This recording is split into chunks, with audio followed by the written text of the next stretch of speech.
Good morning all of you. आपके अपने YouTube channel GS express 2 में आपका पुनः स्वागत है।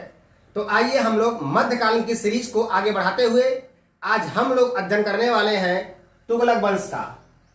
तो तुगलक वंश में जो पहला शासक होगा वह है गयासुद्दीन तुगलक। और गयासुद्दीन तुगलक जो है इसका कार्यकाल यानी कि टाइम पीरियड इसका क्या है, तो वह है 1320 से लेकर के 1325 ईस्वी तक। अब ध्यान देंगे तो आइए हम लोग गयासुद्दीन तुगलक के बारे में जानते हैं कि गयासुद्दीन तुगलक कौन था और किस तरह से यह दिल्ली के सिंहासन पर बैठा। तो इसे जानने के लिए हमें थोड़ा सा खिलजी वंश के लास्ट भाग में एंट्री करना होगा। तो ध्यान दीजिएगा, आपने खिलजी वंश के लास्ट में पढ़ा था कि जो मुबारक खिलजी नाम का एक शासक था जो अलाउद्दीन का लड़का था, उसकी हत्या नसरुद्दीन खुसरो शाह ने कर दी थी। और उस नसरुद्दीन खुसरो शाह की हत्या अलाउद्दीन के एक सेनापति जो दीपालपुर का सूबेदार था उसने कर दी थी। और वही दीपालपुर का सूबेदार जिसका नाम गाजी मलिक था, उसने खिलजी वंश का अंत करके एक नवीन वंश या नवीन राजवंश तुगलक वंश की नींव डाली थी। तो ध्यान दीजिएगा, ये जो गयासुद्दीन तुगलक है यह अलाउद्दीन का सेनापति था। तो कई बार क्वेश्चन पूछा गया है, निम्नलिखित में से कौन सा संस्थापक अलाउद्दीन का सेनापति रह चुका था? वंश का संस्थापक अलाउद्दीन का सेनापति रह चुका था, तो आप कहेंगे गयासुद्दीन तुगलक। ठीक है, अब ध्यान दीजिएगा, गयासुद्दीन तुगलक का वास्तविक नाम गाजी मलिक था। गयासुद्दीन तुगलक का वास्तविक नाम गाजी मलिक था। यह दिल्ली का ऐसा पहला सुल्तान था जिसने अपने नाम के साथ गाजी शब्द को जोड़ा था।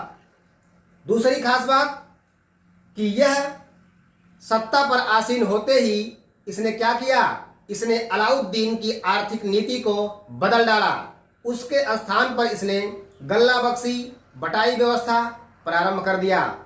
अब ध्यान दीजिएगा, इसने 29 बार मंगोलों के आक्रमण को विफल किया था अलाउद्दीन के समय में। और मैंने आपको यह भी कहा था कि दिल्ली सल्तनत में सबसे ज्यादा मंगोल अलाउद्दीन के समय में आक्रमण किए थे। अब ध्यान दीजिएगा, डाक व्यवस्था को सुदृढ़ करने वाला यह दिल्ली का पहला सुल्तान था। दूसरी खास बात कि नहरों का निर्माण कराने वाला भी यह दिल्ली का पहला सुल्तान था। अब यहां एक रिमार्क आपको याद दिलाते हैं, ध्यान दीजिएगा, अगर दिल्ली सल्तनत के किस सुल्तान ने नहरों का निर्माण करवाया ऐसा क्वेश्चन पूछे तो आप कहेंगे गयासुद्दीन तुगलक। लेकिन अगर आपसे पूछे कि नहरों का उल्लेख करने वाला पहला अभिलेख कौन था, तो आप कहेंगे हाथी गुम्फा अभिलेख। और उस हाथी गुम्फा अभिलेख में किस व्यक्ति ने नहर खुदवाई थी, तो आपको प्राचीन में हम पढ़ाएंगे नंद वंश।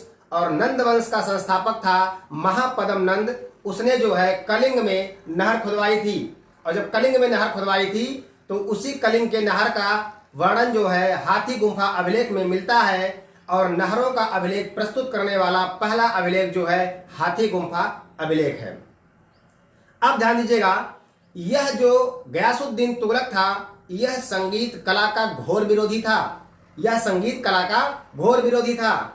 अब ध्यान दीजिएगा कि यह इसके समय में आपके निजामुद्दीन औलिया भी रहते थे। अर्थात इसके समय में निजामुद्दीन औलिया अभी थे का मतलब कि अभी वो जिंदा थे। तो अब ध्यान रखिएगा, मैंने आपको अमीर खुसरो के वीडियो में बताया था कि 1325 में उनकी मृत्यु हुई थी। तो 1325 में गयासुद्दीन की मृत्यु होगी, 1325 में निजामुद्दीन औलिया की मृत्यु होगी, 1325 में अमीर खुसरो की मृत्यु होगी। अर्थात तीनों की डेट आपको एक साथ में एक ही बार में आपको याद रखनी है। अब ध्यान दीजिएगा, यह संगीत कला का घोर विरोधी था और यह बंगाल अभियान पर गया हुआ था। तभी इसे सूचना मिली कि इसका पुत्र जौना खां निजामुद्दीन औलिया का शिष्य बन गया है और वह उसे राजा होने की भविष्यवाणी कर रहा है। तो यहां पर ध्यान दीजिएगा कि अब वह उसे राजा होने की भविष्यवाणी कर रहा है। तो गयासुद्दीन तुगलक को ऐसा लगा कि कहीं ऐसा ना हो कि हमारे पुत्र को भड़का करके और ये कह दे कि शुभ मुहूर्त बीतने वाला है और हो सकता है कि आप राजा न बन पाए। तो कहीं हमारे पुत्र ने हमारी हत्या न कर दे। तो इसलिए उसने क्या किया कि उसने जो है वहीं से बंगाल से ही निजामुद्दीन औलिया को एक पत्र लिखा और कहा कि मेरे दिल्ली पहुंचने से पहले तुम दिल्ली को छोड़ दो। तो निजामुद्दीन औलिया ने उत्तर दिया, हुजूर दिल्ली दूरस्थ। क्या कहा? हुजूर दिल्ली दूरस्थ, अर्थात दिल्ली अभी दूर है। अब यहां ध्यान दीजिएगा, एक बार यूपीएससी की परीक्षा में पूछा गया था हुनूज दिल्ली दूरस्थ, तो हुजूर आए या हुनूज आए, तो आपको ध्यान देना है यह कथन निजामुद्दीन औलिया का है और यह कथन गयासुद्दीन तुगलक के लिए कहा गया है। अब ध्यान रखिएगा, उसके बाद अब क्या हुआ? अब जो है जब वह बंगाल अभियान से लौट रहा था, बंगाल अभियान से वह वापसी कर रहा था, तो निजामुद्दीन औलिया ने क्या किया? अपने चेले जौना खां को बुलवाया। और जब जौना खां को बुलवाया तो जौना खां महोदय आए और उनसे कहा कि मेरी ये इच्छा है कि आप एक लकड़ी का महल बनवाइए। जब आप एक लकड़ी का महल बनवाएंगे तो आपके पिताजी आकर के उसे देखेंगे तो बहुत प्रसन्न हो जाएंगे आप पर।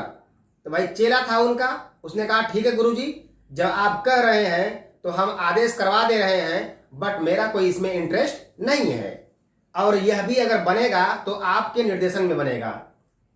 और यह साहब ने कहा ठीक है। तो अब ध्यान दीजिएगा, बहुत सारे इतिहासकारों का अलग अलग मत है।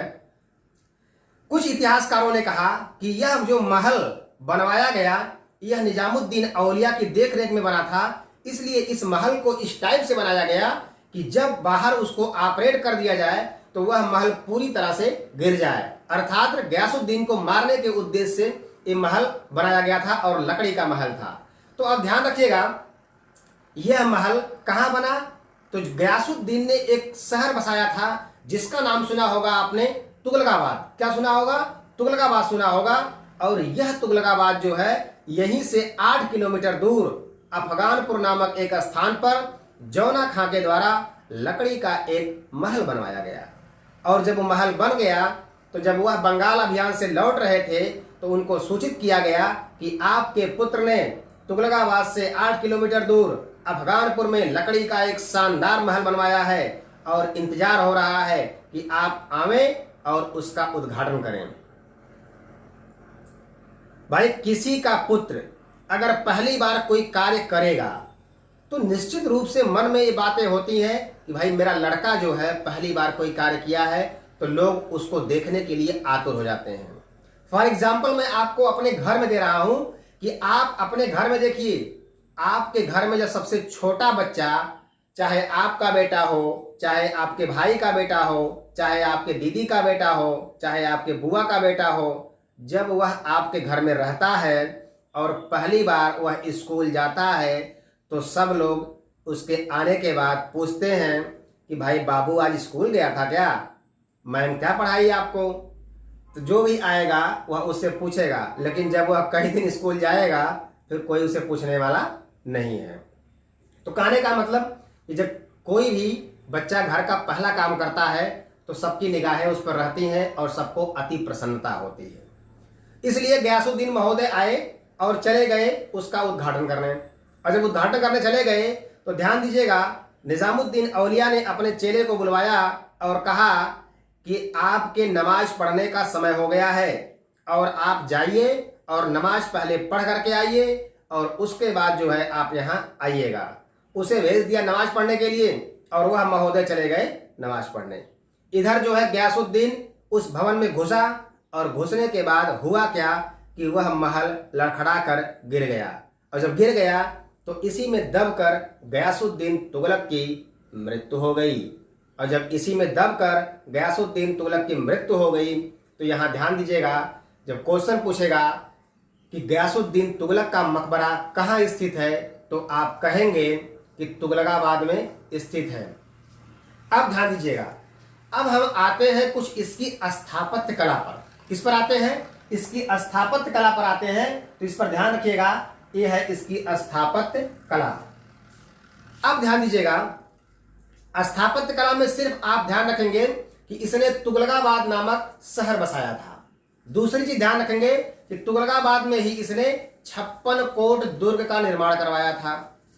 तीसरी चीज ध्यान रखेंगे आप इसमें कि इसने नहरों का निर्माण करवाया था, अर्थात दिल्ली में सबसे पहली बार नहरों का निर्माण गयासुद्दीन तुगलक ने करवाया था। अब यहां एक चीज का आप और ध्यान देंगे, यह जो तुगलकाबाद शहर है, यह आप कह सकते हैं कि तुगलकाबाद शहर से जो 8 किलोमीटर दूर अफगानपुर में लकड़ी का महल बना था, उसे जौना खां के द्वारा बनवाया गया था। यह भी इसकी स्थापत्य कला में आप शामिल कर सकते हैं। और मैंने आपको बताया कि 1325 में इनकी मृत्यु हो गई। यह अलाउद्दीन के समय में अपना पूरा जीवन काल व्यतीत कर दिए, इसलिए इनके पास सिर्फ 5 साल था और 5 साल में इसने जो कुछ भी किया वो मैंने आपके सामने रख दिया। एक चीज आप ध्यान रखिएगा, अभी मैं कुछ पॉइंट को छोड़ रहा हूं, जैसे दिल्ली सल्तनत के जो विभाग हैं, तो जो इंपॉर्टेंट विभाग हैं, बहुत इंपॉर्टेंट है, उसे मैं इसी में डिस्कस कर दे रहा हूं। लेकिन जो कुछ पॉइंट्स और रह जा रहे हैं, इसको हम एक पूरे जो है वीडियो में सारे दिल्ली सल्तनत के विभागों को इंक्लूड कर देंगे और साथ में आपको कौन कौन किसके समय में दरबारी कवि था उस पर भी ध्यान रखेंगे। तो यहां ध्यान रखिएगा, ये गयासुद्दीन तुगलक का वीडियो कंप्लीट हुआ। इसके आगे हम लोग नेक्स्ट वीडियो में पढ़ेंगे मोहम्मद बिन तुगलक के बारे में।